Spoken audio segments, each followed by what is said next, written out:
Bom, resolvi hoje trazer aqui então tudo que eu já li de Dostoiévski. Vocês vão ver que bastante coisa é da primeira fase desse autor, porque eu estava lendo, né, em ordem cronológica. Vou retomar a leitura no ano que vem, 2025, com a Biblioteca Secreta desses livros. Daí na Biblioteca Secreta a gente vai retomar do primeiro livro, mas eu vou esperar ou o projeto de Shakespeare ou de Machado de Assis terminar, o que terminar antes, porque a gente tá, além da leitura mensal, né, que a gente tem sempre um livro mensal, a gente tá com o projeto de ler os romances do Machado de Assis em ordem cronológica e 5 peças do Shakespeare. Então eu não consigo colocar um quarto livro, uma quarta leitura aí, fica puxado até mesmo pra mim, né? Então, resolvi trazer aqui tudo que eu já li, o que eu achei. A gente tem aqui uma playlist de tudo que eu já li do Dostoiévski, vai estar o link aqui na descrição também para vocês. Mas deixa eu contar antes, né, quantas leituras eu fiz. São 8 livros lidos de ponta a ponta e 3 livros iniciados e ainda não concluídos, mas eu explico na hora que a gente chegar. Eu vou começar então por Noites Brancas. Eu li nessa edição da Penguin, confesso que eu me arrependi depois de ter comprado, porque toda a minha coleção, né, quase toda a minha coleção, com exceção desse daqui e outro livro, não são na 34, então quando chegar o momento de reler esse daqui, eu com certeza vou comprar da 34 para ter a coleção completa, e porque eu gosto da tradução também da editora 34. Eu sei que todo mundo fala super bem da do Rubens Figueiredo, é a ótima também, mas é questão de costume. Eu me acostumei com a 34 e agora, para desacostumar, não tem como, gente. Não quero. Nesse livro a gente vai ter esse jovem sonhador que nas noites brancas de São Petersburgo encontra uma jovem numa ponte chorando, né? Ele salva ela de um outro cara que tenta ameaçar ela e eles acabam se aproximando e passam algumas noites ali, não sei se foram 3 noites ou 4, que eles passam conversando nesse período da noite. Aqui a gente tem a origem do grande clichê, né? Nós podemos conversar, ser amigos, desde que você não se apaixone por mim. E tem um final que eu acho que é um pouco surpreendente até, mas confesso que não é o meu livro favorito. Eu sei que é a porta de entrada de muita gente para Dostoiévski, mas eu não gosto desse lado dele mais romântico, sabe? Gosto do lado dele mais dramalhão, mais trágico, mais psicológico, apesar de ser um ótimo livro. Temos então aqui também Memórias do Subsolo, tá? Eu li este ano, este livro eu acho que foi. Eu li este ano com o Clube Etos e confesso para vocês que eu já falei isso inúmeras vezes, eu não entendi 1/3 do que esse livro propõe. É um livro curtíssimo, mas eu acho que foi um dos que eu mais demorei a ler. Mal vejo a hora de relê-lo, porque eu sinto que ele tem muito para entregar. Ele é dividido em 2 partes, esse livro. No primeiro é um grande monólogo do nosso personagem, desse homem do subsolo. Ele se contradiz a todo momento, ele fala uma coisa, depois ele fala outra. Eu confesso que eu me senti perdida nesse discurso dele. Ele é extremamente irônico, amargo, rancoroso. E na segunda parte é como se tudo aquilo que ele tivesse falado meio que fosse colocado à prova. Então ele tem um evento, ele sai com os amigos, ele encontra uma prostituta. Então é um livro bem separado nessas 2 partes. Tanto que a parte do subsolo vai da página 15 à página 54.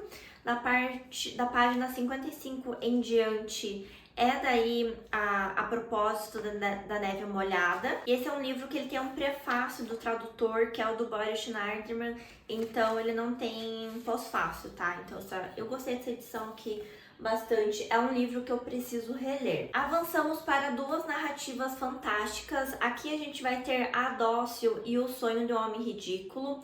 Esse livro eu ganhei da Lari Rangel, tá? Ele tá todo marcadinho aqui, eu gostei bastante. E ela me deu de presente porque eu gostei muito dos Irmãos Karamazov, que já vai aparecer aqui também nessa lista. E ela me deu de presente por conta do Sonho de um Homem Ridículo. Eu adorei esse conto, mas ela que não me mate, eu gostei um pouco mais de A Dócil. E aqui nesses 2 contos a gente vai ter um quê de fantástico. Então a Dócil é essa personagem que ela vai dar fim à própria vida e o seu marido começa a rememorar tudo que aconteceu para entender, né, o porquê que aquilo de fato aconteceu, qual que é o papel dele nisso. E é um conto inspirado em algo que o Dostoiévski de fato viveu. Na verdade, ele leu uma notícia no jornal, ele ficou muito impactado e acabou escrevendo daí este conto.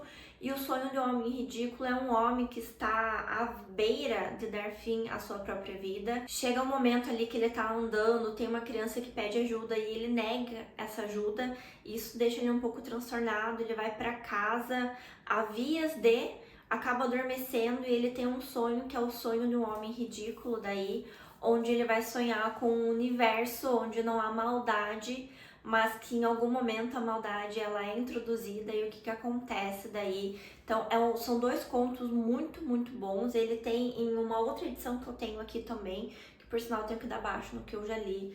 Ótimo livro de contos, caso você queira conhecer um outro lado do Dostô. Temos então Netoshka Nesvanova. Eu gostei muito desse livro aqui, gente. Eu confesso que eu gosto mais dele agora. Eu tenho isso com outro livro também no Dostoiévski. Gosto mais dele agora, quando eu já o li, já o conheço. E as coisas que eu lembro dele que me marcaram, do que de fato a experiência de leitura, sabe? Nesse livro nós vamos acompanhar um romance de formação da Netoshka Nesvanova, que ela é uma jovem que vive em uma família muito, muito pobre. O pai dela, que na verdade ela vai descobrir depois que é o seu padrasto, manipula ela para que ela consiga dinheiro da sua mãe, para que ele beba, jogue, faça tantas outras coisas. Então ela é uma criança que por conta do afeto pelo pai é manipulada, então é bem triste. Ela acaba ficando desamparada por essa família, é acolhida por outra família, onde ela vai desenvolver uma amizade, né, com a menina que tem nessa casa, muito forte, mas por conta de alguns eventos ela vai ter que morar em outra casa desta família, né, com a irmã da amiga que ela fez. E a gente vai ver então qual é o papel dela que ela vai ter nessa família, onde é composta por um casal, basicamente. Gostei bastante, esse é um livro inacabado do Dostoiévski. Quando ele estava escrevendo, ele foi preso, né? Ele foi preso e por conta disso ele não terminou o livro. Quando ele teve, né, a sua liberdade novamente, ele resolveu não terminá-lo. Mas é um livro que eu fiquei muito com aquele sentimento, queria saber o que ele queria dizer com o livro. Eu lembrei que tem um outro livro aqui, que é Um Pequeno Herói, que eu li no Kindle, eu não comprei ele. Vou comprá-lo também quando chegar a hora dele, que é um livro que a gente vai falar do primeiro amor de uma criança que é introduzida no mundo adulto. Então é um final de semana com as pessoas passando numa casa de campo. Esse menino, né, acaba se apaixonando por uma moça e ele acaba ficando, né, em um determinado momento sozinho com ela. E ele descobre que essa mulher que é casada, na verdade, tem uma paixão também. Então, é muito interessante como toda a história ela é escrita pelo olhar de uma criança. Já me recomendaram por conta disso O Primeiro Amor, do Turgenev, ele tá aqui na minha estante, eu só não consegui ler ainda. Mas um dos livros que eu realmente gostei de ler do Dostoiévski foi A Senhoria, foi o meu contato, né, com o Homem Supérfluo. Nesse livro a gente vai ter o Ordinov, que é esse homem supérfluo. Ele passou muito tempo estudando. Acontece que a senhoria dele, né, de onde ele morava, vai se mudar. Ele precisa buscar um novo alojamento.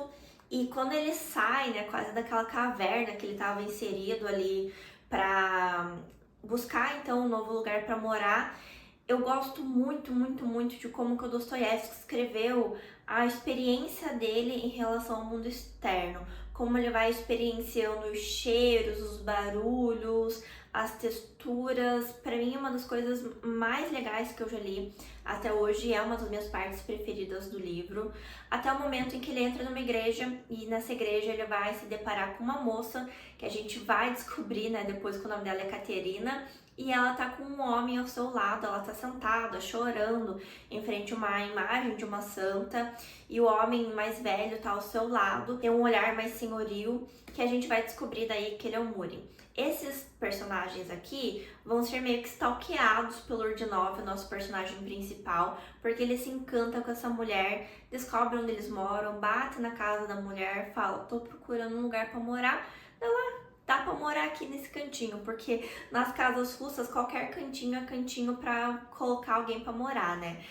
E a gente vai descobrir o que esse personagem vai trazer para esta relação da Caterina com o Murin, qual que é a origem da relação desses dois personagens e o que vai acontecer com esse afeto, né, que o Urdinov desenvolveu pela Caterina. Tem um momento que eu gosto muito desse livro aqui, que ele fica doente e a gente não sabe nessa parte que ele está doente se é um delírio febril que ele está vivenciando, se é um delírio onírico que ele está vivenciando, porque coisas acontecem e a gente fica sem saber o que de fato aconteceu. É um dos meus livros preferidos do Dostoiévski e um livro que eu detestei quando eu li, mas um dos livros que mais me marcou no Dostô é O Duplo. Gente, que livro angustiante. É um livro que eu tenho pouca anotação nele, porque quando eu fiz a leitura eu não conseguia me prender na narrativa. Nós temos o Goliadkin aqui, que ele é um escrivão. Ele tá num momento ali da vida paupérrimo, como todos os personagens do Dostoiévski. E daí ele está belamente andando numa ponte até o momento em que ele se sente perseguido. E se sente perseguido, vai pra casa, tá sendo perseguido ainda, entra em casa, essa pessoa tá perseguindo. Quando ele chega em casa, essa pessoa senta na frente dele e é o seu igual, é o seu duplo ou o seu sósia, como algumas edições traduzem o nome deste livro. Nós vamos atuar aqui então com o arquétipo do duplo na literatura, só que o Goliadkin, que a gente tem o Goliadkin primeiro ou o Goliadkin segundo, e tem um determinado momento que você não sabe mais quem que tá falando, a gente vai então acompanhar esse personagem perdendo contato com a realidade, perdendo sua sanidade mental. E ele é tão angustiante quanto ele parece. Então, não tem como a gente não imaginar que perder a sua consciência, perder a sua lucidez não é angustiante. Então, imagine estar dentro da cabeça de uma pessoa que está passando por esse processo. Então, eu acho que o desconforto, ele é diretamente proporcional àquilo que o personagem está vivenciando. E eu sinto que é de caso pensado que o Dostoiévski fez, porque é sensacional, gente. A experiência de leitura foi péssima pra mim. Tô bem ansiosa pra releitura, porque eu já sei o que vai acontecer. Tô mais acostumada também com a escrita do Dostô, porque esse foi o primeiro livro dele que eu li. Então eu espero ter uma experiência melhor na releitura. O primeiro livro lido, né, do Dostoiévski foi Gente Pobre. Eu tenho um carinho muito grande por esse livro, gente. A gente vai acompanhar o Makar e a Varvara. Esse é um livro, é um romance epistolar, então a gente vai ter a troca de cartas entre esses dois personagens. A Varvara é uma jovem mulher, o Makar, ele é um homem mais velho. A gente vai ver aqui que a relação deles é uma relação de afeto, talvez do Makar de um afeto um pouco diferente e da Varvara em relação a ele uma relação mais de respeito, mas a gente vai acompanhar a pobreza desses dois personagens, que é assim estarrecedora, gente. Tem uma cena dele falando aqui das roupas dele, que ele não tem roupa pra usar e que o frio, né, é um grande personagem da literatura russa, o frio, e o quanto isso tá impactando nele. A Varvara, que ela é uma mulher extremamente sofrida por coisas que aconteceram em sua vida. É uma narrativa belíssima. Eu gosto muito desse primeiro livro do Dostoiévski, que foi meu primeiro contato, então eu tenho um carinho especial por ele. A minha atual leitura, né, de Dostô é Crime e Castigo. Esse livro aqui está sendo sensacional, gente. Eu estou na página 84 e eu já decidi que eu vou retomar a leitura dele do começo. Às vezes eu faço isso, sabe? Às vezes eu demoro para pegar o estilo do livro, o estilo dos personagens, como as coisas estão sendo construídas. Na hora que eu entendi mais ou menos para onde que o autor tá indo, eu recomeço o livro para eu conseguir ver essas chaves, esses caminhos que ele tá tomando com mais claridade, e isso me ajuda muito a realmente mergulhar na obra. Então, por mais que seja quase 100 páginas ali, não tenho nenhum receio, eu retomo do começo, começo a pegar daí os elementos que eu passei a perceber. Então eu volto do começo, pego os elementos desde a primeira página, e eu sinto que isso ajuda muito a minha leitura. Nesse livro a gente vai acompanhar a jornada do Raskolnikov, que vai cometer um crime. Eu estou na parte do crime, não sei ainda qual será o castigo dele. E, gente, incrível, incrível, incrível, incrível. Todo mundo que disse que esse livro aqui eu ia amar e que eu ia favoritar, provavelmente vocês estavam certos. Mas um livro que eu abandonei, que estava na minha meta de 12 livros para 2024, é o Escritos da Casa Morta. Esse é um livro aqui um pouco diferente do autor, tá? Ele escreveu depois que ele saiu da Sibéria, depois que ele teve sua liberdade novamente, e ele vai desenvolver um personagem que vai funcionar quase como um alter ego e que vai mostrar como que era a experiência dentro das prisões.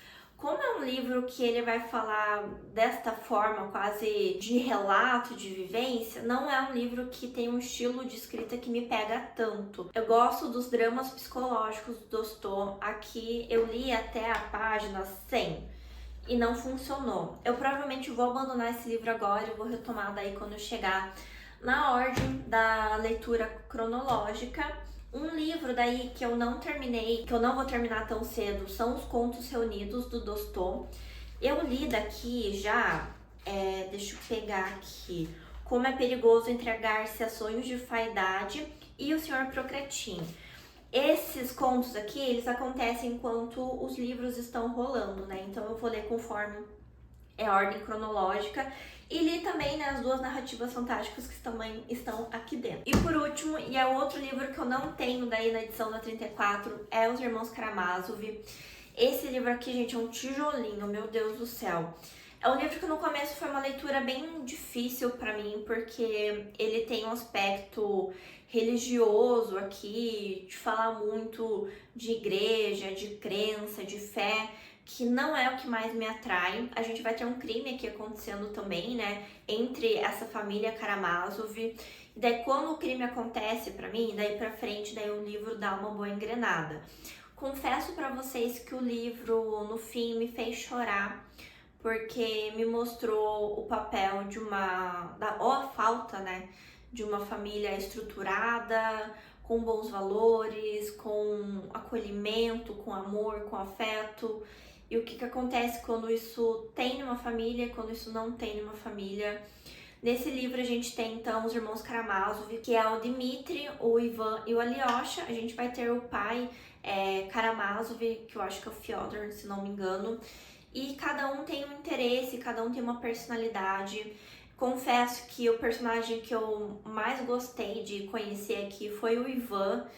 Ele tem um fim muito trágico nessa história e que me deixou bem assustada, confesso pra vocês, mas que eu amei o desenvolvimento. É um livro que eu recomendo muito, mas é um livro que você precisa de elan, tá? Gente, essas foram as minhas leituras até o momento de Dostoiévski.